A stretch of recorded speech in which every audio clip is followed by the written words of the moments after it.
just in case you might not have been with us before, Creative Activism Thursdays is a speaker series organized by the Yes Lab at the Hemispheric Institute. The Yes Lab is a series of workshops and brainstorms with community organizations to come up with usually funny, usually sometimes offensive, creative, direct actions around whatever issues they're working on.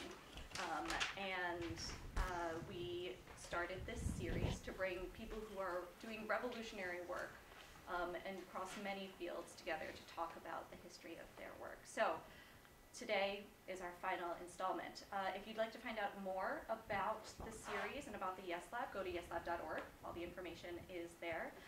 Also, we have a email list. We ask that NYU students especially put their name on their list because this is an NYU program and your participation is what keeps it going.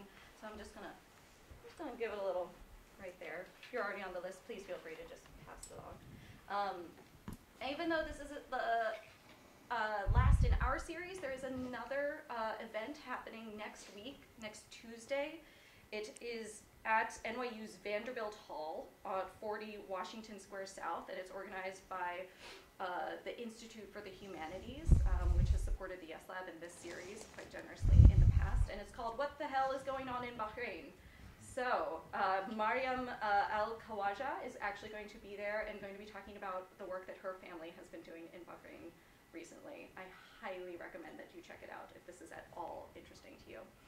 So without further ado, I'm going to introduce the introducer, which is Joseph Ofhanen, who has worked with the Yes Lab and been in survivable suits and videos and caused lots of trouble with us in the past and hopefully in the future. Thanks, Joseph. So, come in. Oh yeah, please come in. So my name is Joseph Ofhanen. I'm going to keep it short because we're here to listen to Mr. Paul Engler, who visited from Los Angeles to drop some organizing knowledge on us.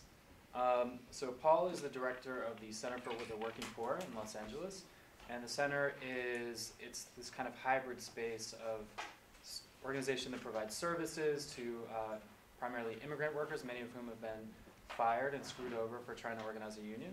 But it's also this kind of little activist movement hub where a lot of organizers and activists in LA get together, strategize, and try to figure out how to cause nonviolent revolution, for lack of a better descriptive. So I've known Paul for a very long time, and that started back in college, almost 15 years ago. And Paul, amongst other things, he got hundreds of students to engage in a student hunger strike, protesting cuts to aid to low-income students and student parents. He organized a coup at the student government to basically get lots of college funds routed into radical student groups that could do all kinds of things, such as drive hundreds of students up to Quebec City to protest free trade agreements and such. And after college, surprise, surprise, Paul went out to LA and he worked in the labor movement for many years. He worked at Unite HERE, which is they organize hotel workers, restaurant workers, I think some garment workers, but primarily in LA hotel workers because it's a big hotel town. And out there, I gather he's going to tell you quite a bit about what happened here, which is Paul was part of this really powerful coalition that organized the biggest civil disobedience action in LA history, which is around the rights of hotel workers. Again, many of them immigrant workers that were getting totally screwed, getting fired for trying to start unions, and he helped them gain some power from nonviolent tactics. Later, a couple years later, and in between did many other things, but he was involved with the it's a movement called the Mobilization for Healthcare for All, and that was in the lead up when the Congress was debating healthcare reform, and the insurance companies were pushing back hard, saying, no, everything's great how it is, 50 million people without healthcare, no problem.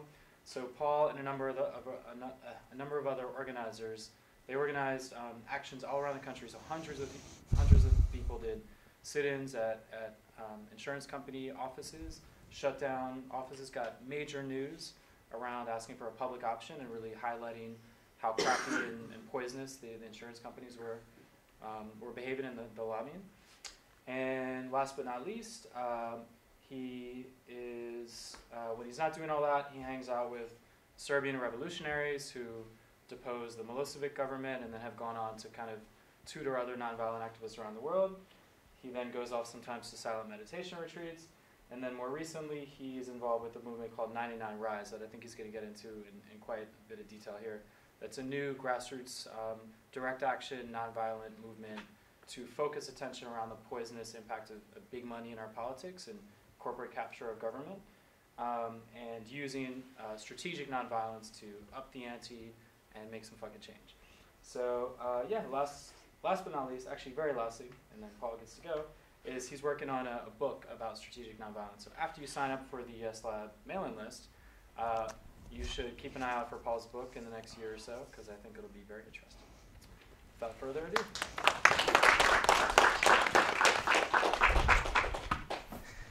Well, you know, I'm honored to be here and to be asked to come to speak. But before I start, I was trained as an organizer in the labor movement, and in the labor movement, the way I was trained is through apprenticeship.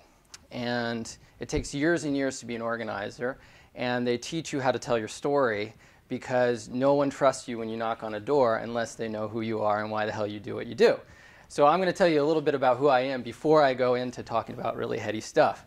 Because when I started organizing in the labor movement, you know, they asked me, why in the hell are you doing this? And I would give them this big spiel, like, you know, the Communist Manifesto and the proletariat need to rise up, and, you know, and why the hell aren't they? And, you know, my Martha Santamaria, my Jedi master, said, that is the biggest piece of shit that I've ever heard, and no one's going to trust that. You have to tell a story from your heart about what are the values that you've constructed through your own struggle. Because you never do things just to help other people. You do it because it helps you. And people need to know that. You need to be transparent about that. So I just want to talk a little bit about my story. My family is kind of a unique family. My mom was a Franciscan nun, and my dad was a priest. And they were part of this movement in the Catholic Church in the 60s and 70s to reform the church. And they were very active in it, and they did stuff for the civil rights movement. And but they could not get married, and they were secretly together, right? No one knew. But the movement, there was a backlash in the Catholic Church. The movement started falling apart, and they wanted to leave and start a family, but they still wanted to build this family around the values of this movement, which they believed was community, and a real sense of like a movement community that was diverse, that had values about social justice, and so they had us. And we had very many rituals and patterns in our family that really bonded us. We ate dinner every night together and had places set out and prayers that we did together, and my dad would always try to have us participate in every family activity. So even in prayers, he was like, what are you grateful for? Tell God. And I would say, Superman. I love Superman, you know. And we would go and do family vacations, and every week was planned out so we had a day so that we could participate. But we were also very in a progressive church community that took in Vietnamese refugees in Des Moines, Iowa, and participated in the Catholic worker movement, which was doing advocacy for homeless people in Des Moines. And so it meant something to be an Engler. And we lived in the only duplex in a really nice neighborhood. And being an Engler in that neighborhood, even though we felt a sense of community, was horrific. We just didn't fit in at all. My parents didn't like the values of everybody around us. And because of that, my brothers and I were bullied all the time. And it was very painful. It was very painful. I say this to everyone. If everyone's really honest, middle school is, I think, the biggest source of radical activism in the United States of America, because you would never think that middle school could be such a ferment of radical activism, but been so brutalized and traumatized from middle school, including myself. I mean, I remember waking up in the morning and having a hard time going to school because I was so anxious. So I was going to go to school, and I was rehearsing the bowling that I was going to experience when I went into the gym, and there was like a gauntlet that I would go through, and they would make fun of my shoes. And my mom, a lot of other things happened that made it a lot harder to like do this bowling, deal with this bowling thing, and one of them was my father died all of a sudden when I was 9 years old. And all that structure and that dream that my parents had that we were going to be a special family didn't exist anymore. My mom had to get a low-wage job in a nursing home, and she worked nights, so a lot of times we didn't see her. And my brothers and I really bonded together, and we took care of each other and tried to protect my mom. So, but because there was this special community, we, unlike a lot of other families, we did really take care of each other and tried to protect my mom. Like, you felt so guilty when my brother would say, "Don't stress out, Mom." You know, "Don't stress out, Mom." So all this pain, all this bullying made it so that I wanted to get out of this circumstance in Des Moines, Iowa. This was like my hell, you know, and pain and depression and whatever. And what the way out was, my brother, he got really nerdy.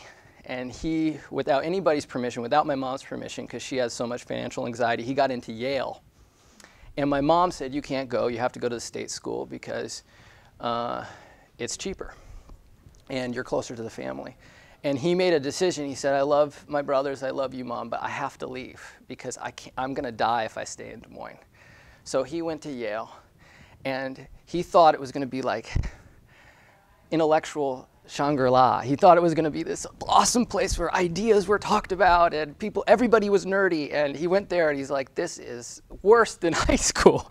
It's worse than middle school. It's like preppy to the extreme." So anyways, his second year of college, there was a strike at the university, and he became a leader of the Solidarity Committee of the undergraduates to fight for the union. And the union at Yale is really famous because it trains some of the best organizers in the country, and that's where Unite Here, Vincent Cerebellum, the last general strike in the United States of America was in New Haven, and Vincent Cerebellum, who is an organizer of Unite Here, developed all these organizers in the tradition of within Unite Here, and he trained my brother. Oh, he didn't, but his disciples trained my brother, and then he started training me, and my mom and him made this decision to try to get us to take seriously the dreams of my father. And my mom felt so guilty that she wasn't able to provide this vision, but she was like, "I can give you the power." And so my house became the haven for all the misfits in the neighborhood that didn't fit in. The uncoordinated Jewish kid with the Jew fro, he hung out at my house. The Argentinian kid was like, "Why in the hell, as a foreign exchange student, did they send me to Des Moines, Iowa?" Like, he was part of our group. A lot of women that were budding feminists, that were very angry at gender roles, a lot of them came out of the closet after high school, were part of our group. So we had this misfit group, and it was me too, that I was just very angry at all this stuff. And the first thing that was part of our political consciousness is when people made fun of our shoes, we were like, "Fuck your shoes, you know, they're made in sweatshops, and, you know, fuck your shit, and your mainstream preppy crap," you know. And we had this anger that we just like threw at everybody. We were professional haters, basically. And this was incredibly empowering. One time, just to say sort of screw you to the school and to ferment rebellion, one of my friends wore a skirt to school. There was really, I wish I could say he had some knowledge of transgender politics, but it wasn't true at the time. He just wore it for a variety of personal reasons, and he got suspended. So the next day, well, it was like a week, we organized a huge group of people to wear skirts to school and threatened to sue the school. And the administration backed down. Actually, there was an emergency in the day because they were so afraid of getting sued by us that they pulled all the teachers into the library, and on the intercom they announced that they were having this conference in the library. And we knew it was us that had created it, so we were like, "Power! This is the best thing that could ever happen to us, you know. We can send the teachers to the library and we are free and liberated in the classroom," you know. So this was, to me, this was incredibly enlightening. And in my group of friends that were my misfits, I didn't feel that anxiety waking up in the morning. These were people I was in love with. I couldn't emotionally share that with them. I just had a political justification why we were an awesome community. But there was this sense of love and community, and I really believe it saved my life. And still to this day, I believe that the reason I'm an activist is because I love community, and I want to be part of community, and I want everybody to be part of that community. And at first, I was this minority, but then my brother started training me in these skills of community organizing, which was part of like this Alinskyite community organizing tradition. And I started consciously organizing the groups, the tribal groups in the school together. And we took over student government. And student government, I mean, it was really just, we used to say it's a convenient way to extract free labor from the student body to plan dances for the administration. But we took it over and we ran a radical platform from the student government in my high school. And so anyways, that's how I started, and it was incredibly transformational for me. And when people ask me, well, what do I want to be when I grow up, I was like a student radical. That's like the end-all be-all. There's nothing else but that, you know. And so I had this deep sense of wanting to be an organizer. And there were a couple things that really changed my life in that whole process of being an organizer, and I want to share them with you. This is a story of my journey as an activist. You get to experience this. I want to give it to you. And the first one was I was trained in hardcore one-on-one student organizing. That's the way I was trained by my brother, and it was actually part of like wanting to prove myself in my family is learning to be a good organizer.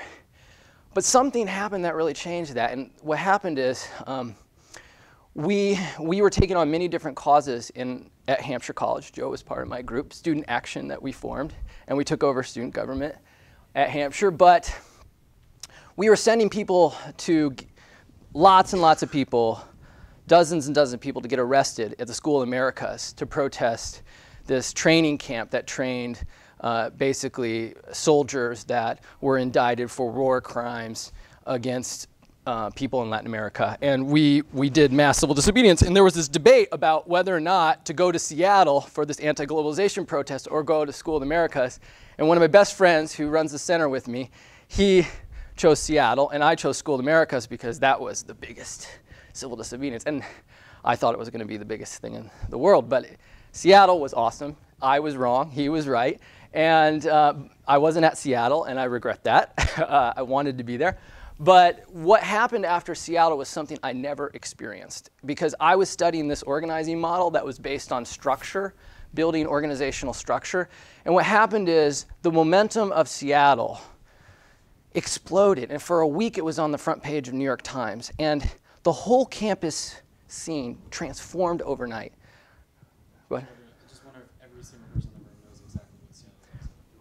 Okay, so Seattle, there was a protest of the WTO, which is the World Trade Organization, that in a nutshell has corporate globalization policies imposed on countries all over the globe. And it's every little thing from rejecting policies in tuna nets that allow for sea turtles to fly out, you know, so they can survive getting swept up in turtle nets, to steel, like China will dump steel into the market to destroy the steel market so that it can destroy their competition in the United States, and regulations to support steel workers was eliminated by. So steel workers were influenced by this. In certain countries where there's AIDS, laws that allow for cheap pharmaceuticals, the WTO would eliminate those laws so that poor people can have access to AIDS. So there was all this coalition that was formed to basically protest the neoliberal and corporate policies of the WTO. And there was a huge movement that included indigenous people in Chiapas, the Zapatistas, and steel workers, and environmentalists, and ACT UP activists, and us. And we were interested in anti-sweatshop work and trying to have laws that protected people from sweatshops in other countries, and a lot of those laws were deemed illegal by the WTO. So we had a strategy that was pretty simple. We wanted to shut the fucker down. That was the stated goal, and we did a huge mobilization to mobilize tens of thousands of people to basically shut the WTO down, the negotiations. And in the process of that, they declared martial law in Seattle. There was a huge, sort of the whole city was put into chaos, and it was totally nonviolent except for a very few actions where people broke the collective agreement of nonviolence, and there was this black bloc anarchist group, self-declared, that did some window busting, but it was primarily nonviolent, and it was incredibly effective at propelling the issues of anti-globalization into the limelight. And a lot of issues like debt forgiveness and all the issues I'm talking about became much more out in front of the public. And the people inside of the WTO that were negotiating, a lot of third world or the global south, or however you want to phrase that, those countries were emboldened by the protests to negotiate stronger. The whole WTO fell apart. And nowadays, it's dead. The WTO does not exist at all in the form it was in the past. So we did win in the end. And this created something like, kind of like an Occupy moment.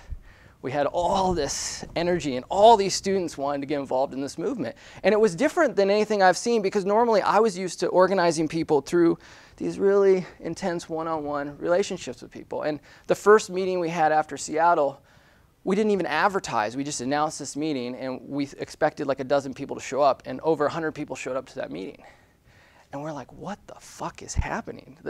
I could normally calculate who's going to be at every meeting and how many we'd mobilize to an action, and all of a sudden, all those rules, all the science of organizing that I had learned and trained were out the window. And I had to like get my mind around what was happening, and I felt like I was in this social movement like I had dreamed about and read about in the civil rights movement. And we were summit hoppers. We protested institutions that implemented neoliberal policies of corporate globalization all around the country. We went to it was called A16. We protested the yearly meetings of the World Bank and IMF, and then the FTAA, which was an agreement to try to do neoliberal policies in North America and extending to South America, and we disrupted that. And there was a lot of momentum and excitement about that. And I went to jail for a week in Washington, D.C. With all these different activists. And it was very diverse who was in the jail with us. It was the phrase, the motto at the time it was Teamsters and Turtles. It was like Teamsters, these guys with hard hats, and these radical environmentalists wearing turtle suits. And it was AIDS activists. It was so many different people, anti-sweatshop activists like myself, that were getting together and doing this. And this changed my life. It changed because I wanted to say, how do I understand this form of organizing? And I started learning this new model. And this new model wasn't based on one-on-one organizing and relationship. It was based on how to create momentum. And that was almost kind of like concert promotion. It was how to create loose conglomerations of organizations, getting them together and planning big climactic actions. And momentum was driven by creating crisis through personal sacrifice. That's how we got the media involved, because what leads bleeds. What bleeds leads. That's what the media says, in that the crisis of people creating great sacrifices is different. You could have we had hundreds of thousands of people march in a labor march, and they wouldn't get anything close to the amount of press of just having a dozen or sometimes 20 people get arrested, or even one person get pepper sprayed with a good video. So we realized that creating crisis and doing militant nonviolence was the cornerstone of creating this momentum. And that was different than the type of organizing that we had experienced in the labor movement. So this really changed my life and started reorienting me. But there was all these problems with this type of organizing, because it was really chaotic. And I don't know if anybody here was involved in Occupy stuff. Anybody involved in Occupy stuff? We felt, there was a lot of times we felt really powerless over the capacity to build the momentum or to keep it going. And a lot of things within the movement were these debates that ended up being more and more outside of what normal people would talk about, especially around violence. There was a lot of people that became more and more angry, and in the movement we started getting people who were beaten up and going to jail for extended periods of time, and even martyrs that were beat up to the point of death in Genoa, and this created a lot of anger. And so we started losing control of a lot of this momentum. And so I want to just say, A16 changed a lot of that too, because the momentum was sucked out of the movement when 9/11, sorry. 9/11 changed that, and there was a huge change. And what I did is I said, okay, I don't want to be a summit hopper anymore. I don't want to just do this momentum stuff. I want to go back and be trained to be a Jedi Knight like my brother and learn the powerful skills of one-on-one organizing. And in that form of organizing, it's really meticulous work, but you win all the time. Most of the campaigns you win. The first campaign I worked on was in a hotel, and the workers went all the way from making like $8.50 an hour to $14 an hour with healthcare. And feeling that is awesome. And feeling that when you go there and you become part of that community, these people's lives totally change. And a lot of these people have never had an experience or an opportunity to be part of a movement. Or have the education to like be radicalized through their minds. And this was incredibly powerful to me. And what changed it too, I learned public narrative, which really put this emphasis on sharing my story and learning why I was motivated instead of through my head, through my heart. And I realized that in my family, we didn't do that. We did not share those stories. And as a student organizer, a lot of times I didn't do that. I would lecture people or like try to get radical pedagogy, but a lot of times I didn't share where I was coming from. And it wasn't a culture of vulnerability or sharing. And a lot of the workers that we were organizing, they responded to that vulnerability, sharing, trust, and that process of them learning their own story and appreciating their own strengths would change their lives. And that just rocked my world. So I just want to say one thing about how we organize. When the type of organizing I did in the labor movement was very old-fashioned, and there's very few unions that do it. And Jane, who was here when Jane showed up? I don't know. Well, Jane was an organizer, and she talks about bottom-up organizing. She comes from the same, very similar tradition, although from SEIU, than I came from. And basically, a lot of unions are about like servicing or filing grievances. And the way I was trained is they gave you a contract that you negotiated with the employer, and they had you read it, and then they said, throw it away, and you don't have to read it anymore. Because all that matters is respect and what the workers care about. And how you win is not through filing grievances, it's by walking off the job. It's by, we call it delegations because that's the legal language of wildcat strikes. So basically, I was trained to do wildcat strikes among workers to win issues. And it works. And the way you have to do that is you have to get everybody to believe and trust in each other. So that when somebody gets totally screwed, and everybody has stories of being screwed in low-wage jobs in the hotel industry. When you have the first meeting with housekeepers or with bellmen or with banquet servers, and you get them together, it's kind of like the stories of women's conscious raising groups in the 70s, in that there's all these people suffering alone and having to go through a struggle of being a single mom, or not having enough money to just make their family go, or having a kid with asthma and not having health insurance and being scared that they're never going to get their treatment. Or just having an asshole boss and being so pissed off that they're crying when they go back home and they don't want their kids to see it. And then you go into a room, and for the first time they start sharing this with all their coworkers. And their coworkers are like, I thought I was the only one. And there's this climactic moment where like lots of people start crying because they realize I'm not the only one. And they go through what in psychology is called the Elizabeth Kubler-Ross stages of grief. Like they go into denial, and then they get together, and they get so fucking angry. They're like, the boss sucks, let's get him, you know. So and they're like, and then they're roaring ready to go. That's really great to agitate them. And then what we do is we have everybody take a break at the same time, and we have a meeting. We call it a delegation. It's not a wildcat strike, it's a delegation. And everybody takes off, and then we have them vent their problems to the boss. And that process absolutely changes the power dynamic, because now the middle manager, a lot of times in corporate cultures, are promoted based on toadyism, based on loyalty to the higher ups. And now all of a sudden, they don't control the floor through favoritism or through people like sucking up to them. Now they have to deal with the fact that everybody on the floor of the workplace listens to another power, which is solidarity. And now they have to like start filtering this you know, everything they do through an asshole filter, you know, and that's really helpful for people, because people need an asshole filter, you know, but they don't feel that until there's a power relation. I just wanted to tell that because that is an example of this type of organizing where we map out all the relationships in the workplace so that we know when the time comes, when we do that delegation, who's going to go on the delegation and who's not. And if you have 3 people and the rest of the workers don't go on the delegation, you're screwed, because then they know they can target those 3 workers. If everybody goes on the delegation, or 80% of the workers go on the delegation, you know that the power is going to change.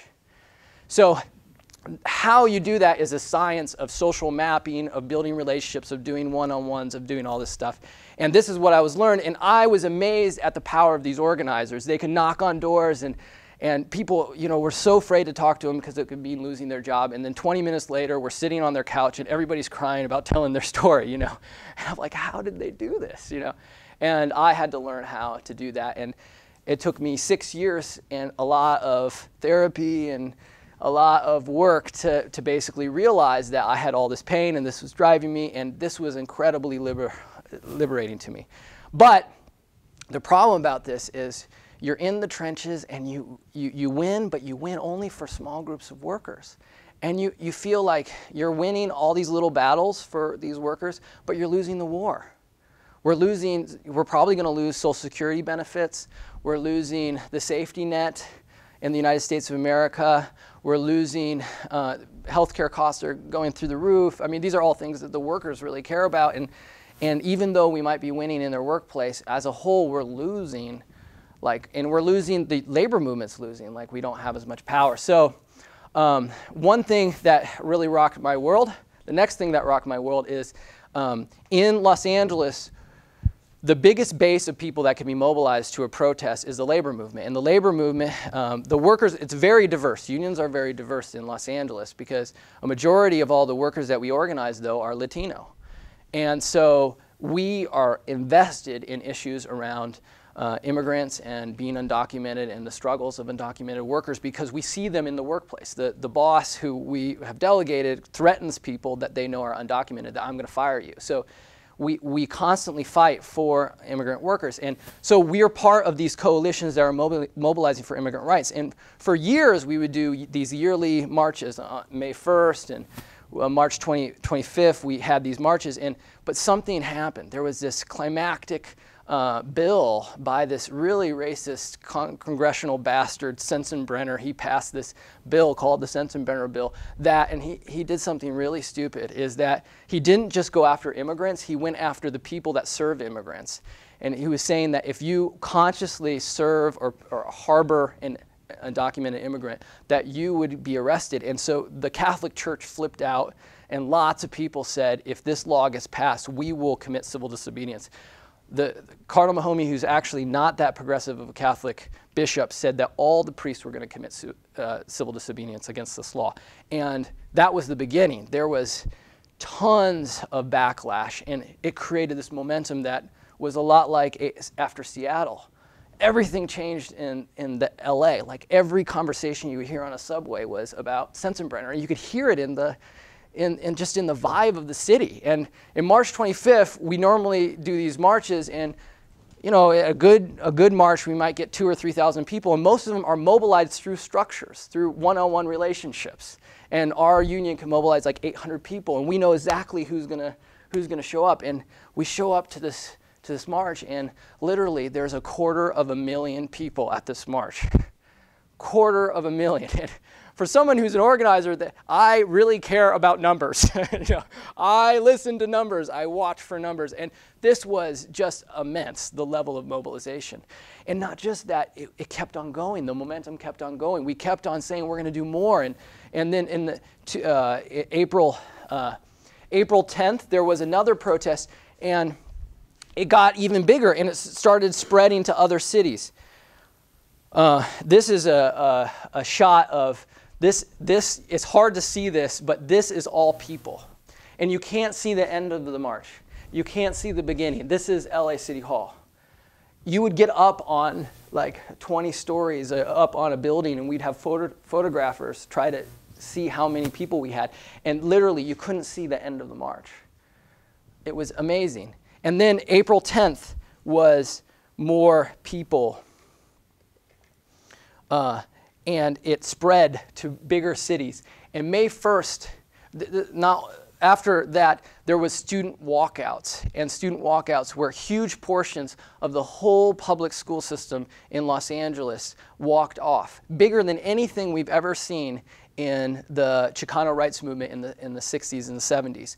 Like literally tens of thousands of students walked off and did spontaneous protest in these weeks. They shut down the public school system for 2 days because they could not handle all the student walkouts. And then on May 1st, there was one estimated, as some sources say, anywhere from 1 million to 1.2 million people marching on the street. There was a general strike that was declared, and literally a huge portion of the industries in Los Angeles shut down. The fast food industry shut down. The ports, which is this huge center, the port of Long Beach, shut down. The hotels that we were organizing shut down. The whole neighborhoods were dark. There was no businesses, and everybody was. It was hard to say where the protest started and began because everybody was like congregating and coming out of their houses in every direction. I've never seen anything like it. It was amazing. I mean, and still to this day, this is by far the biggest protest in Los Angeles history. But this was March 25th. There was multiple cities that did anti-Sensenbrenner protests. April 10th was another wave, and it spread to more cities with bigger numbers. And then May 1st, we did another round of protests, and it spread to more cities. And these were places that we never expected that there were going to be masses of people. A lot of these cities, this is from the mainstream media, what they said was the numbers of people that protested. In a lot of these cities, this was the biggest protest in their history. The numbers were in Los Angeles, in Fresno, 10,000 people, in San Jose, 100,000 people. I mean, even places like, small places like Garden City, Kansas, there was 3,000 people. They've never seen anything like that. So, what's that? 100,000. Yeah, I know. Bummer. Yes. So, when this happened, the labor movement, and there's all these, I call them the Jedi Council of organizers in Los Angeles, my mentors, and I had always told them that we need to explore what I had experienced in the anti-globalization movement. We needed to explore momentum. But they never believed me. They're like, you can't control it. It's totally crazy. It's a flash in the pan, and it doesn't matter. And then the immigrant rights movement hit, and all these people that were like in our workplaces that we were organizing, we had a huge organizing drive of hotel workers in the corridor, the largest concentration of hotel workers into the airport. There's all these workers that work at the hotels, and even these workers that were totally anti-union and that hated the union, we saw them go to the marches. We saw and then not only to go to the marches, they didn't show up to work. They respected the general strike. And we're like, us building relationships and mapping and doing this type of organizing is not as powerful at this moment as the momentum. So how do we incorporate this? And finally there was an opening Instead, it was like, Paul, he always wants to get lots of people arrested. He wants to do that social movement thing, you know, that's kind of weird. We don't believe in it. Finally, they were like, maybe we should invite Paul to some strategy meetings. And so I was sort of elevated into strategy meetings with a lot of my mentors to talk about how we were going to keep this going. And so what we devised is a strategy to try to create a coalition that could escalate in creating crisis. And one of the first actions we did is an action around immigrant rights for workers, because the unions wanted an issue around workers. So we talked about the rights of undocumented immigrants to have a living wage and fight for the right for a living wage. And we mobilized for the largest civil disobedience in Los Angeles history. And Dolores Huerta, who's a big Chicana leader, she came out with us. A lot of the union leadership. Ben Harper did a concert with us. Tom Morello from Rage Against the Machine got arrested with us. And it kept the momentum going. And we had a sense that we could do that. There were some rules, but we had to transcend the way we normally organize to keep the momentum going. And the cornerstone of keeping the momentum going was getting lots of people to make deep personal sacrifices. And in some ways, the structure helped create the relationships for people to make deep sacrifices. So the combination I was hoping for is these two sides of my life. You know, in some ways, my older brother and this misfit community, I wanted to come together in the social movement into an integrated model. And so I was thinking about that and trying to get that going. But the problem is the more we escalated, the more the unions and the institutionalized folks in our coalition were scared and wanted to back out. And I'm not going to say that, you know, a lot of radicals are like, it's because they're fuckers, you know, they don't really believe in revolution. But the real reason is because they have to manage all these real concerns. They have to think about how to provide services for tens of thousands of workers. They have to have relationships with politicians after the big protests end. So they care about their relationships with the protesters. We don't, you know, when we're escalating or doing a lot of this civil disobedience. And literally 3 days before we were doing this action, hundreds and hundreds of people wanted to get arrested, and the union stopped us from allowing people to get arrested because they were scared that the city had threatened to call in the National Guard. Now, as a leftist, as an activist, as a student radical, that's like my dream come true. That's like the orgasmic climax of like you know, every major CD is like, oh, they're gonna call in the National Guard. That's gonna be historic. It's gonna be awesome, you know. And but the union leadership had a very different view of calling in the National Guard, right? So they scaled back our action, and we had to stop recruiting people to get arrested, even though it was working to create momentum and keep the momentum alive. So I realized that we had to do something different, and we spent 2 years forming a coalition of immigrant rights organizations to try to keep the momentum going. Then something happened that rocked my world again. There's like a couple climactic moments, which is I got arrested with Cindy Sheehan, who is this grieving mother who is asking for Bush to have a meeting with her so that she can ask questions about the death of her son in Iraq. She hounded Bush, and then she had this mass civil disobedience where she got arrested in front of the White House, and I was there and got arrested with her. And I got arrested with this guy. I got thrown in jail, and my jailmate was this guy called Mubarak Awad, and he was a famous Palestinian activist.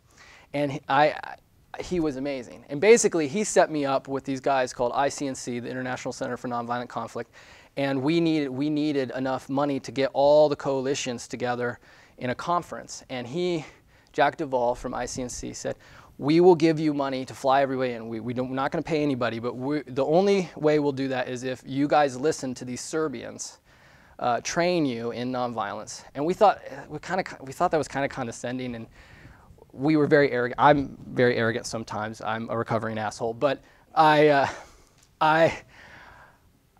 thought we would just take the money and we would like fall asleep when the Serbians were talking, and then we'd have a real meeting at night with all the immigrant rights groups. And the Serbians came in, and they rocked our world. They did trainings, very participatory education, and we learned the model that they had constructed that integrated this like vision that we had to integrate these two things, structure and momentum, these two organizing traditions. They had thought and developed it at a much higher level than anything we had thought of. And this is very humbling to us. This is very humbling. We're like, how in the hell did these guys do it? Not only that, but they had created this model, and then they trained 40,000 activists in Serbia in this model. And then they went around and trained other activists to do it. Now, what I want to say about this is a lot of conspiracy theorists, like the Serbians, secretly by the CIA overthrew all these governments. Well, the reality of it is that's very condescending to these activists, because popular movements are popular and people believe in them for their own reasons. What the Serbians did is gave us organizing model and a tradition that was incredibly effective.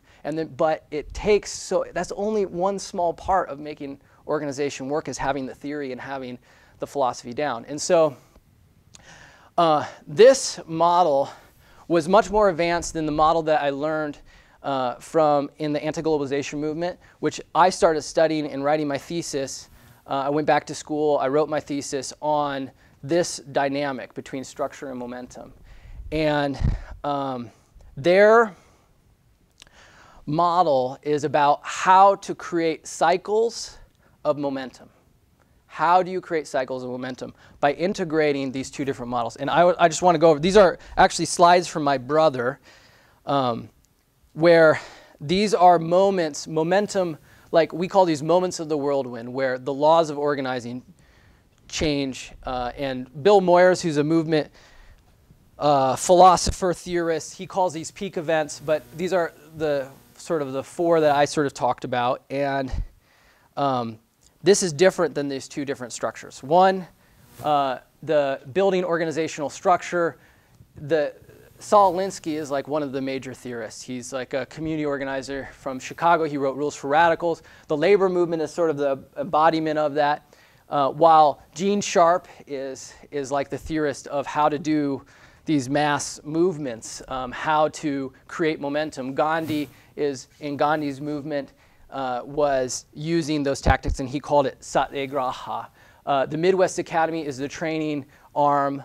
Canvas and Ivan Marovic and other people are more of the training for this other model. Ella Baker in the Civil Rights Movement. Charles Payne, who's a famous civil rights historian, says that there were two organizing traditions within the Civil Rights Movement. One he calls the community mobilizing tradition, and the other one is the community organizing tradition. And he thinks they're epitomized by Ella Baker. Bob Moses in the Mississippi Freedom Summer now they experimented with the integration, but there were really two models that were happening at the same time in the Civil Rights Movement, and they were.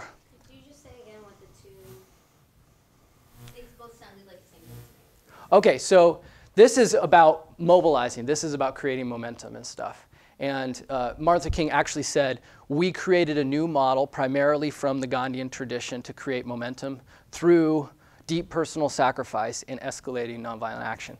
That was, most people see Martin Luther King as the embodiment of it. Actually, the SNCC was forerunners to anything that Martin Luther King ever did, but he's like in the popular consciousness somebody that represents that tradition. And Ella Baker was a community organizer in the Civil Rights Movement that sort of symbolized that other tradition. And these are some, my brother kind of helps people say, what are the differences between the two? Well, in building organizational structures, doing house visits and building relationships is how you build organizational structure, one person at a time, a lot of times. And in momentum-driven mass mobilization, it's all about momentum. Leadership development versus creating changes in public opinion. Community building versus doing dilemma actions that pull people in and radicalize people primarily through action. I think it's actually what in corporate campaign is called leverage versus pillars of support. They're very similar concepts, but I'm not going to get into details about them. But basically, movements are trying to sway and change the whole weather of the political climate. Instead of in community organizing, you don't believe you can change the weather. You try to use the weather to create leverage on specific decision makers. institutionalization. You're really thinking about how does victory translate into building a union or winning a specific community victory that will allow you to build an institution or organization. And the momentum is more about symbolic victories that create momentum. So that is those different models, and I think it really helps to understand those two different traditions. And that paradigm really helps you, instead of saying their one way of being is wrong, you realize that they each have strengths and weaknesses, and a lot of people throughout history have tried to either integrate or have fought with each other because of those traditions. And that has been evident in the civil rights movement, and it's evident in Occupy, it's evident in the immigrant rights movement, it's evident in my experience doing September 28th. Between the labor leaders and the DREAM Act students who wanted to escalate more and believed in momentum. So, so that is my story. Yes, Joe's like, "You're done, Paul, please." No, I'm going to take questions, but I want to go in a little bit of what was the dream of the integral structure. But before that, I need, when we do public narrative, I just spewed, told you a lot. It was very fast. I was talking fast, so I need some resonating.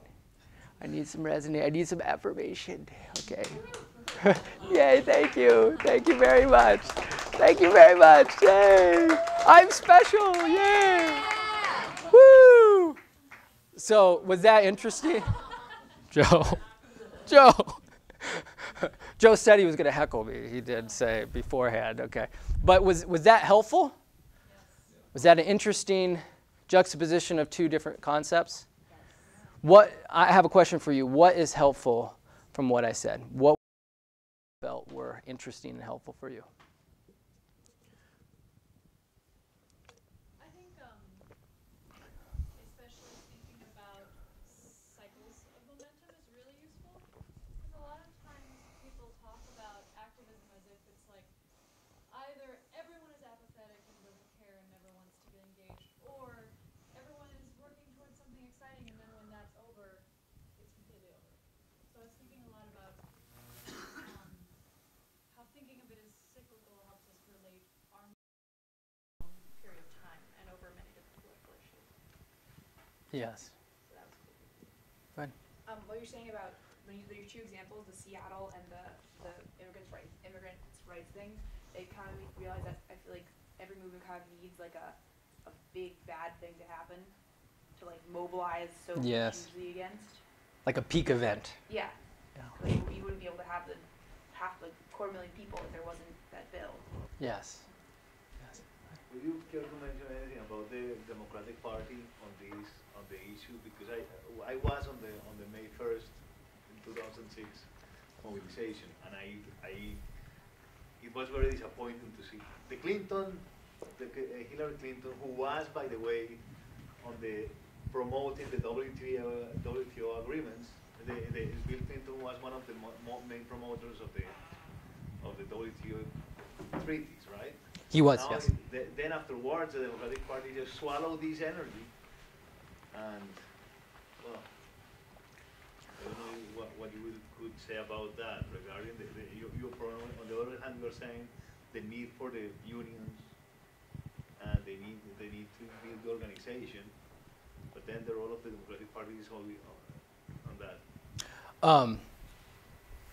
That's a great question. Okay. In this model, I use this example that Tom Hayden, a famous activist, says. He says, all politicians are Machiavellians. Okay? They stick up their finger and they're like, where is public opinion going, right? And we should expect that. That's it. So, right? So you get frustrated at Obama because you're like, he's not moral. No politician is moral, right? Like, why did he change on marriage equality? It just so happens that 6 months after 55% of the American population changed their views on marriage equality, on same-sex marriages, he just happened to change his mind. Right? Oh, wow! You know, no, it's very calculated. But he can't be like, I have a press conference, we did some polling, and we realized that it was political expedient to be ahead of this issue, and it's better to win federal elections that we're better on this issue for the Democrats, right? He can't say that. He just said, I had a big moral change in my heart. that just so happen to coincide with the polls, you know?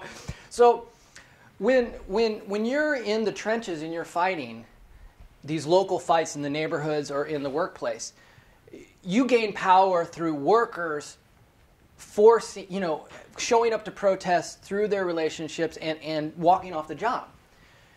And if you are able to sway a little public opinion and you shame them by getting a couple articles in the New York Times or whatever, that creates leverage, but you really don't change public opinion on unions or on labor issues. You just don't do that. I mean, you can't do that. You don't have a vision of changing the weather, right? You work within the structure that you are and you try to create leverage there. So movements are very different. Movements in Gandhi is like, no, I'm going to change the weather. And it might take me 10 years, but I'm going to create a crisis that changes public opinion. And the labor leaders, they don't know how to measure that. They don't know how to measure that. Does it change things? Yes, it dramatically changes national elections. What most people don't know, in 2004 and in Texas, 42% of Latinos voted for Bush. Okay? 42%. Like, Latinos were Republicans in Texas. Now, they're lucky if they get like 20% of Latinos to vote for them. That movement was one of the most dramatic historical changes in voting blocks. And if you're a political consultant, you never see that in the history of the United States. There's only a couple times when that ever happened. And the movement created it. Those millions of people created this momentum that changed people's public opinion. And now, 4 or 5 congressional districts, well, actually more than that, huge portions of the congressional districts in the Democratic Party are swayed by that margin, right? But the leaders from the labor movement, they don't credit that to the movement.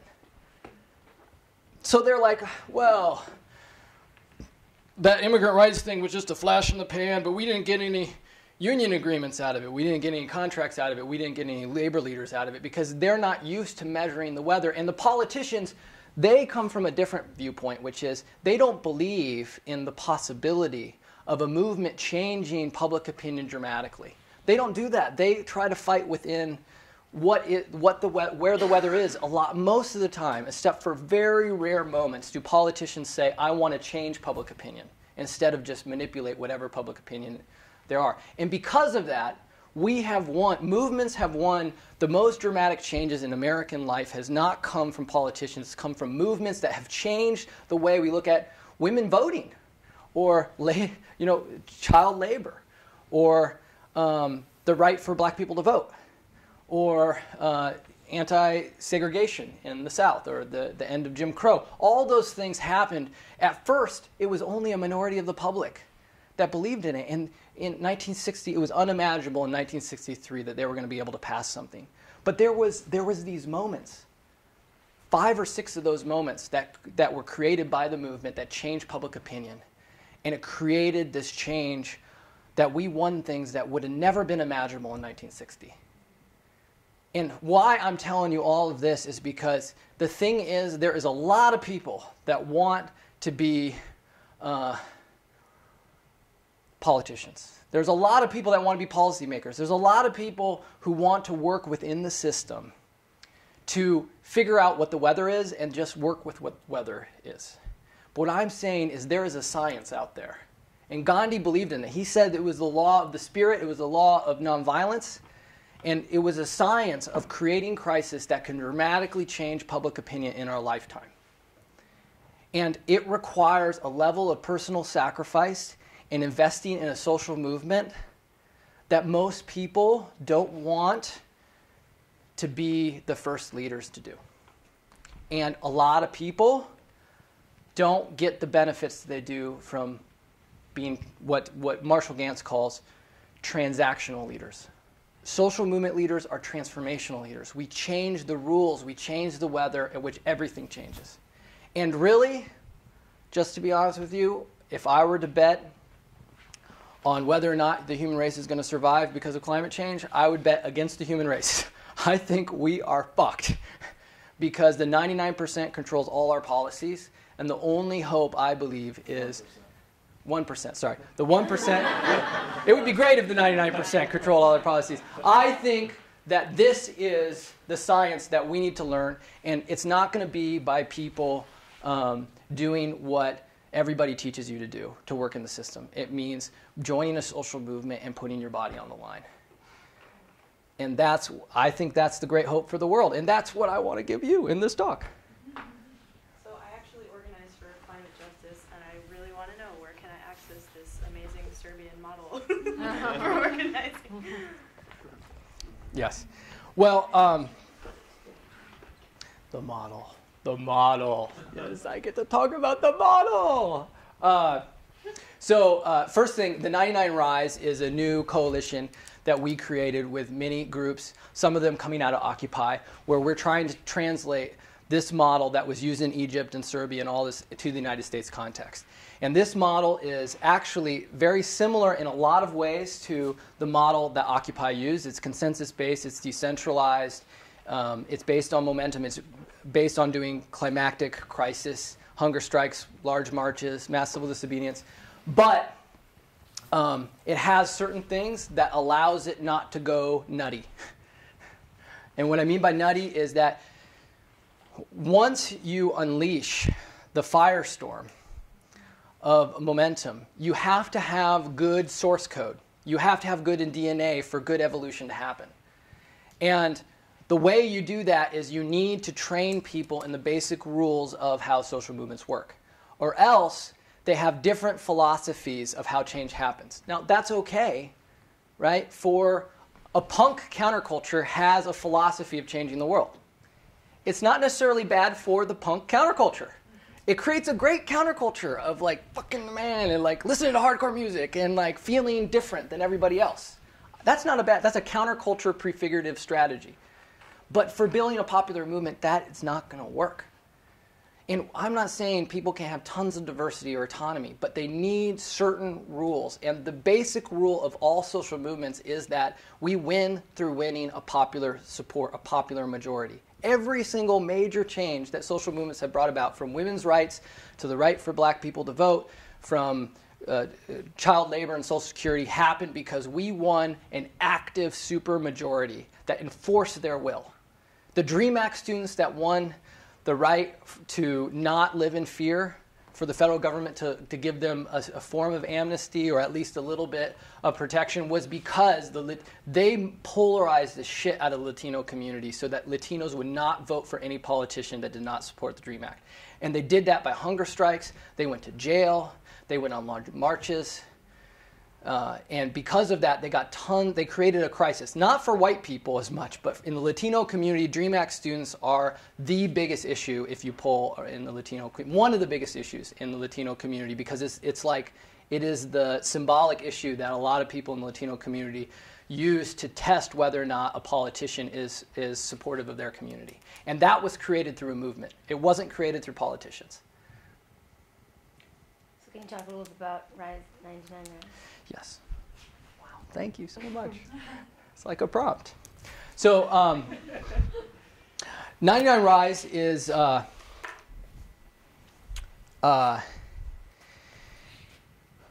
Rise is a decentralized organizational movement based on this model that allows people to form independent teams. And one of the problems when we create momentum, so like a large social organization creates something like Occupy, and through this action, they do mass civil disobedience or a camp out, right? Then, through that sacrifice and the repression, they get public awareness in a way that a lot of other actions don't do, or a lot like the structure type protest is not focused on. They create a media awareness and public awareness, and that creates public support and momentum. But this is the problem right here. How does this momentum generate resources so that you can create a stronger organization that will escalate again? So that this can go again and again and again and again, bigger and bigger and bigger. This is the real problem, is that when we had 1.2 million people march on the streets that really felt passionate about immigrant rights, we don't even have their names. We don't have a list. We don't have an email list of all their names. If we did, it would be very powerful. No one thought about how to capture that. At the time, because we were so fucking excited that 1.2 million people were showing up on the streets, like we didn't have enough of an infrastructure. So what the Serbians did is they created this organization that really figures out how to generate, how to take momentum and put it into an organizational structure. And one of them, and the basic cornerstone of it is online organizing, which they weren't really the experts at, but that is an addition to it, which allows for online organizing has been really powerful at generating resources when you have a lot of momentum. That's one thing. The second thing is mass training. So after the immigrant rights movement, there was all these people that wanted to drop out and join the movement. There was all these people that wanted to be great organizers. But the union trains people through apprenticeship. It takes 3 years to be an organizer. So we couldn't take these people. We didn't know what to do with them. We had them make photocopies in the office and whatever. But there were hundreds of people that wanted to do that. So you need a mass training mechanism. In Occupy, the mass training mechanism were these large general assemblies, right? But large general assemblies aren't good at initiating people into a culture that's healthy, that allows people to understand the grand strategy and also to understand branding. And I want to say this about branding. Branding is the same as the concept of open source in a lot of ways within those people that are into the open source movement, in that there are right now hundreds of protests every week all over the country around economic inequality, around the fact that the 1% control us and screw us in so many ways in our economy, homeowners, workers, the environment, and whatever. But no one sees that as a movement. Everybody sees that as this group and that group and these homeowners doing that. And because of that, they don't see it as powerful. They see it as diverse and different phenomenon. When everybody associated with Occupy, everybody benefited from using the same brand. And the public saw that as powerful because now you represented a movement that was the biggest thing that was happening in the country at that time. And so that concept is very powerful, is that you have to affiliate, you don't have to, but affiliate with the brand, you get something from the brand, which is you get the credibility of the movement. But you have to make sure that if they associate with the brand, if in Oakland they smash windows, it's going to destroy everybody's association with the brand. So you need mass training and you need a collective grand strategy so that people have the same basic rules. It's like a good ecology for everyone to grow in a decentralized way. So everyone can make good decisions tactically. And then that way you can give tons of autonomy. 99 Rise is trying to create that model. We have people from 99 Rise New York. Raise your hand. Yay. So they're forming a group in LA, in New York. We have a group in LA right now, and one in Orange County. And we're building up to the largest civil disobedience in American history. It's like a Kickstarter campaign for mass civil disobedience. We're not going to do it until we have 10,000 people get arrested. And I've been arguing with my mother. And she says that if we get 10,000, she's going to get arrested. Okay, so that's a big deal. She's a Midwestern mom and someone who's never been arrested. So if you think about it, it's much easier to get people to commit to a big vision around what we're going to do is we're going to go after the worst of the 1% and allow local communities to pick whatever is the worst person that is corrupting the political process by flooding the political system with money in whatever country, in whatever city. So for instance, in Los Angeles, we tried to pass a living wage measure in Long Beach, and all the hotels put tons of money into fighting the living wage. And we were outspent by 10 to 1. So we're in Long Beach, we're going to go after the Hyatt Corporation there. But it could be fossil fuel companies that are flooding the political system so that we can't get any good climate change legislation. Or it could be homeowner associations that have been screwed from predatory lending. It could be whatever you feel is the worst abuses of the 1%. You can do an action. But what we're going to do is create a database and coaching to have local groups be able to pick and build on the same day mass civil disobedience against all these local targets. We call it the pledge for democracy.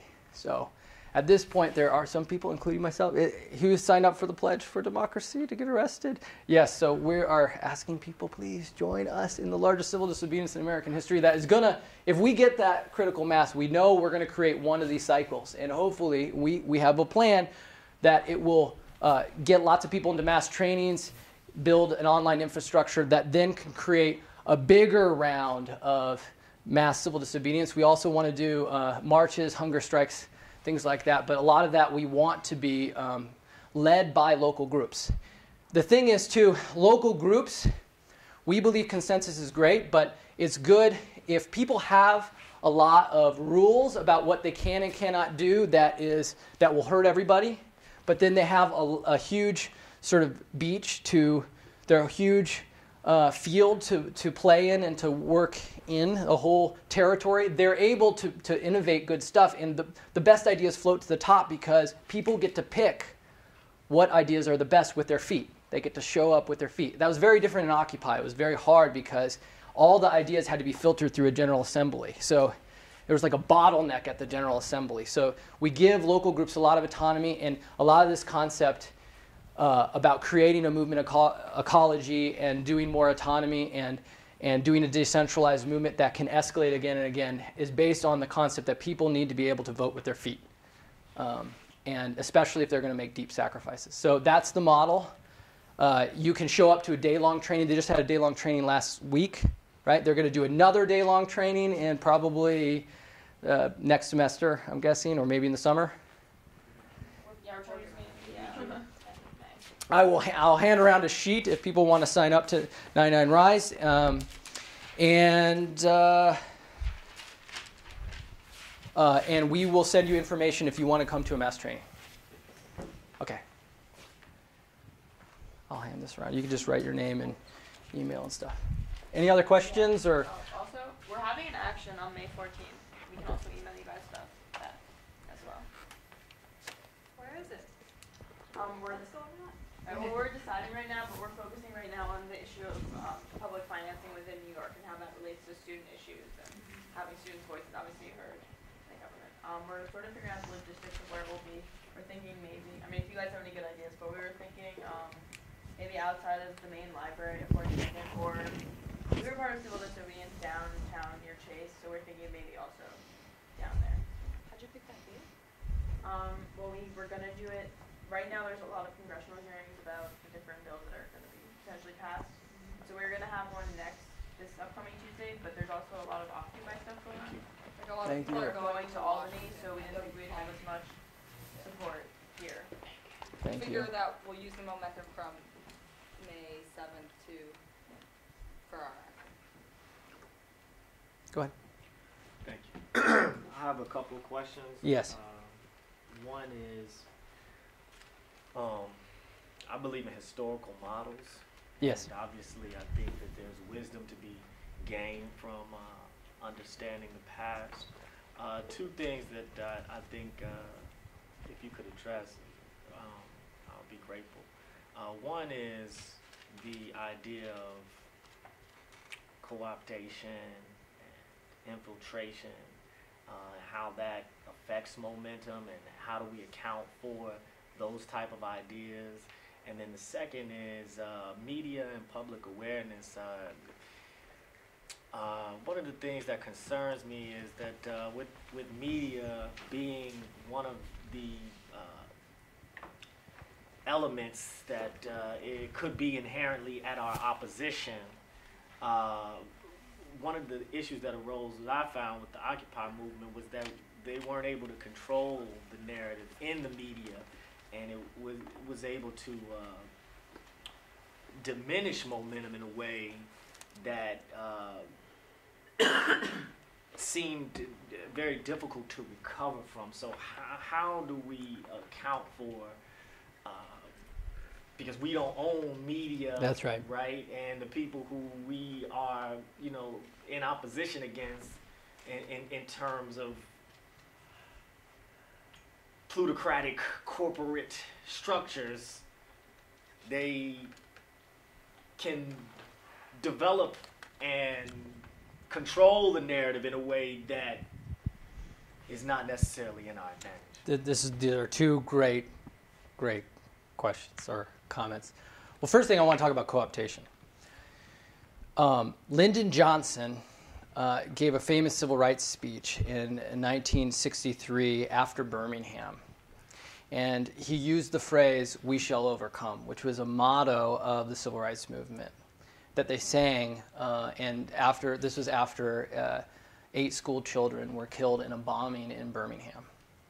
And this was a very solemn moment. He came out for civil rights legislation in 1963, and he gave this climactic speech, now in history is called the Lyndon Johnson Civil Rights Speech, and he used the phrasing of the civil rights movement. Martin Luther King was crying because he was so powerfully moved by the idea that the President of the United States got to a point where he was willing to take a stand that he had never taken before and actually use the language of the civil rights movement. The language of the civil rights movement becoming so popular that he actually thought it was politically expedient to use the language. And he said he was emotionally moved by it. The goal of movements is that our demands are co-opted. That's what we want. We want the public to co-opt it. Okay? That's what we want. We want them to co-opt the vision of Occupy. Okay? The problem is because they're Machiavellians, they're going to take whatever bits and pieces and try to break it up and just focus on the elements that they feel are political expedient. That's not a bad thing.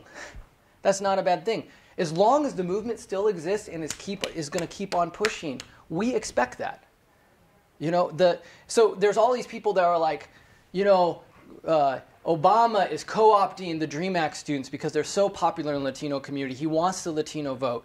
So he's used their language and he's had them come up with him on the speaker podium, right? And he's talking about DREAM Act students. And he's not doing it because he morally believes in it. He's doing it as a co-optation of the movement. This is one of the arguments.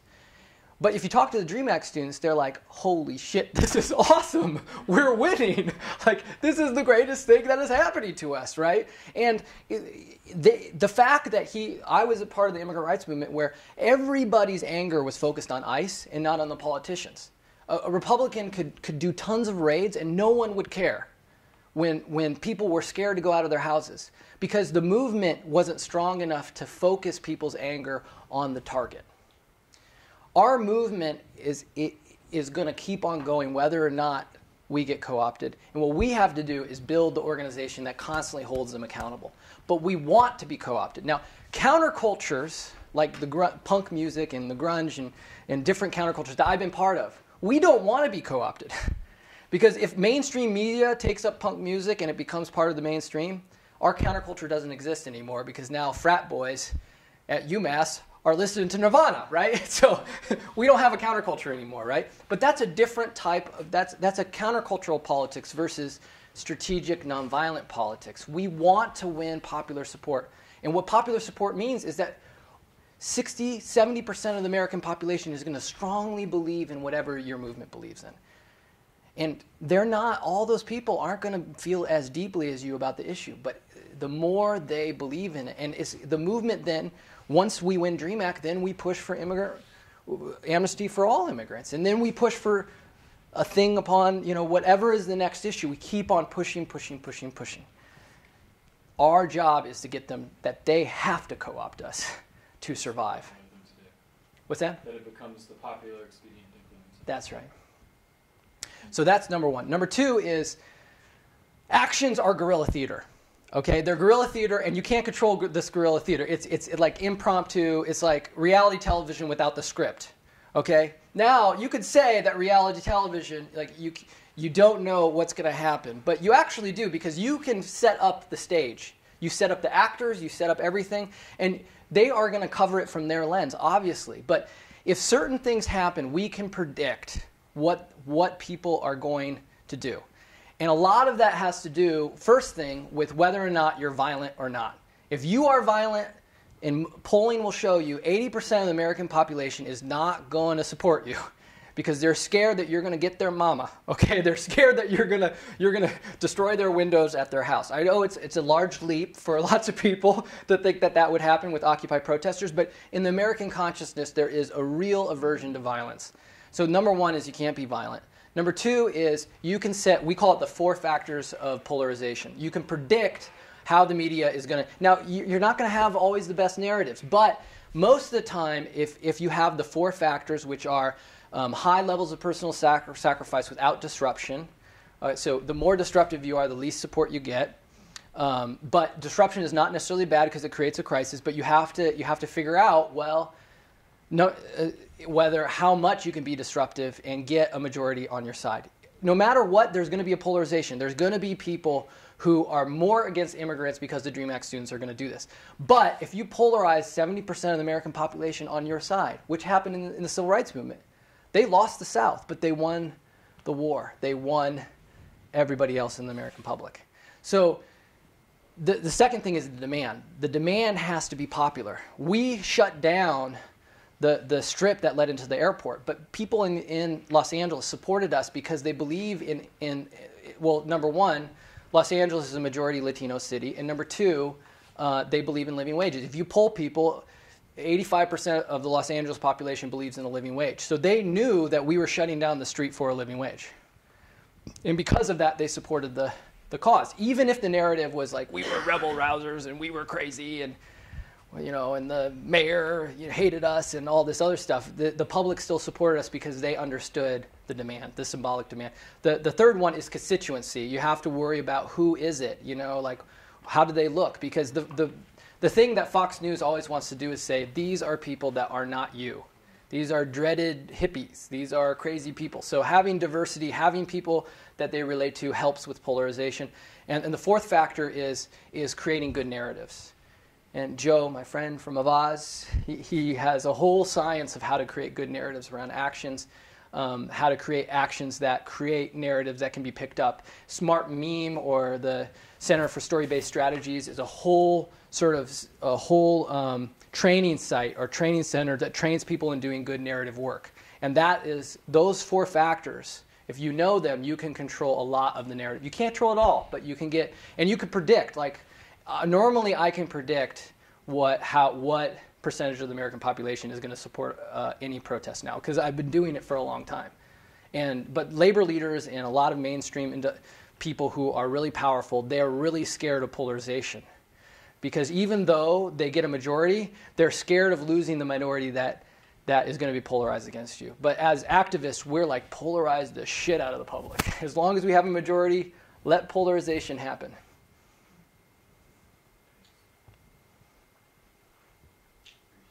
Yeah.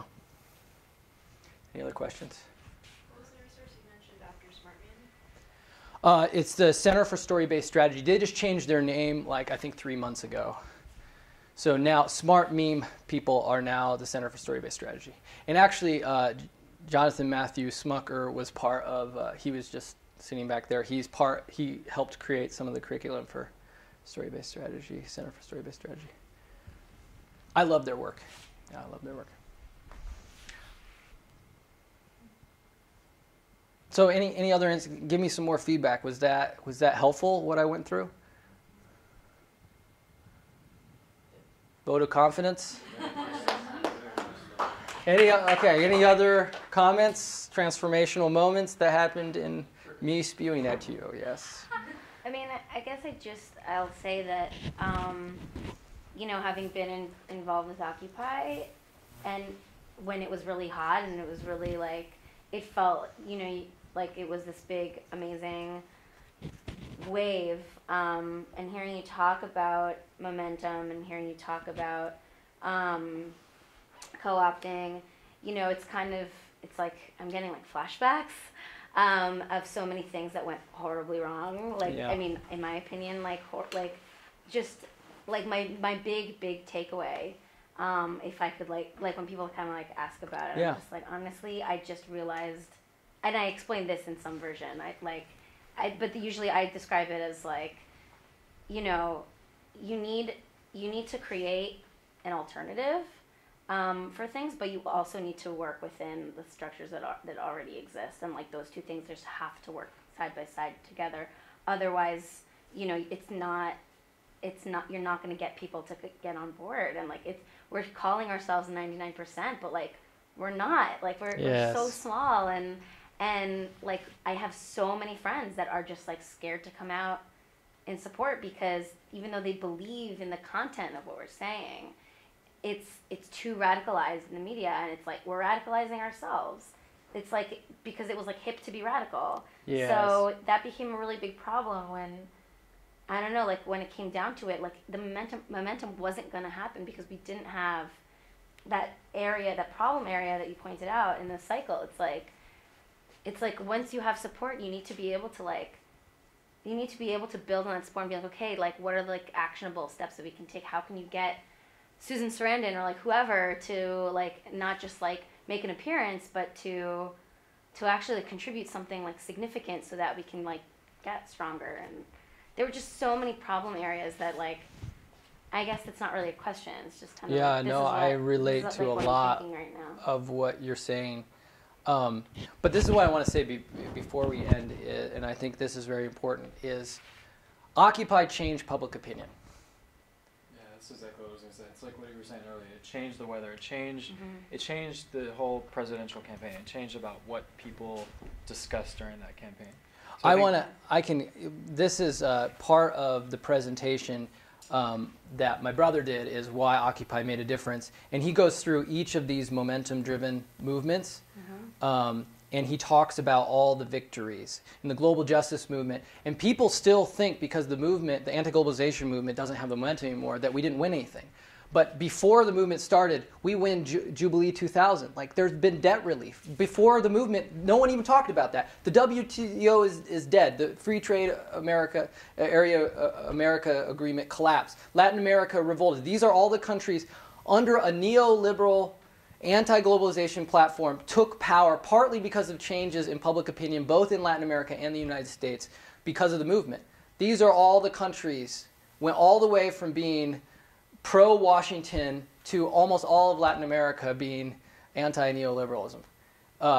So there was a unraveling of the IMF power. Now they had to put in liberals into the IMF and the World Bank. A shifting in the development debate, eliminating capital controls, the debt deal, all of that was because of the change of weather. But still, people say, we didn't shut down the World Bank and IMF meetings. The movement was a failure. And we're like, this is not a failure. This is more than we ever could have imagined when we started the movement. And also in terms of language, that like co-opting language being such an important force. Like I remember during the last presidential campaign, I was like watching Obama speak, and he like used the term 1%, and I was like, I can't believe what I'm hearing right now. Yes. Like I can't believe that this is, every American is like watching this speech, and he's talking about the 1% as this like thing that we have, that we need to, he was kind of like taking like a 99%er like stand. The center of the debate, and this goes on both sides, the Tea Party changed the public opinion in the weather towards anti-tax austerity measures, and Occupy Wall Street changed the public opinion to be about inequality in the 99% in Wall Street. And these are all the things my brother just mentioned. So there was, before this, and these are things that directly happened because of the change in public opinion. Anti-foreclosure victories in all these cities by all these local groups who used the momentum, a lot of them from Occupy Homes in Los Angeles, Boston, Rochester, Cleveland, Minneapolis. Aid to existing labor campaigns in Los Angeles. We had multiple labor campaigns that affiliated with Occupy, and the workers got a huge boost for Occupy showing up, and they got major press, and they won some of those campaigns because of that big transfer day. I have a friend that runs the Bank Collective in Berkeley, and he said they got like 5 times more in transfers to these collectives than they've ever experienced in the past. There was a major shift in debate. This is people who measure the articles based on inequality. If we were a union and we were doing a political campaign, we were trying to create articles, we could have never imagined creating this level of media attention.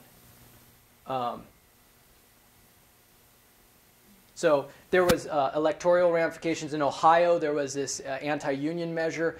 because of Occupy, they got a huge boost and they defeated it overwhelmingly. There was a policy change, the millionaire tax in New York. It was considered almost dead. Occupy revived the effort for the millionaire tax. All of this happens when you change public opinion. All of this. You change the weather and then lots of things become possible.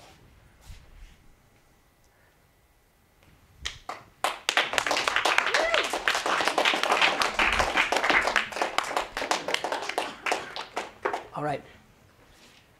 Thank you. Thank you.